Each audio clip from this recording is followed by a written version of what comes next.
Sinalakay at pinagnakawan ng 4 na armadong lalaki ang isang sanglaan sa lungsod ng Pagadian. Abot sa 700,000 piso ang halaga ng mga natangay.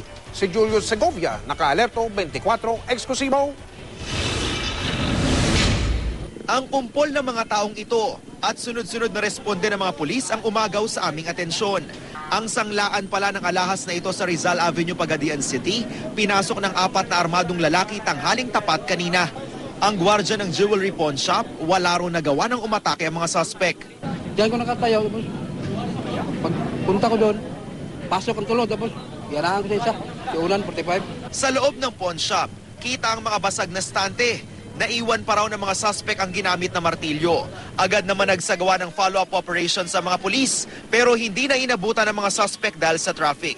Mailap ang may-ari ng sanglaan sa media. Sa impormasyon ng mga pulis, may CCTV ang establishmento, pero hindi pa raw sila nabibigyan ng kopya. So sana makipagtulungan din ang may-ari at saka yung mga tao nakakakita. Kasi yun tayo with the criminal justice system, kailangan may involvement sa community. Ayon sa pulisya, aabot sa 700,000 piso ang natangay ng 4 na suspect na patuloy pa ring tinutugis hanggang ngayon. Mula sa Pagadian City, Julio Segovia, nakatutok 24 oras.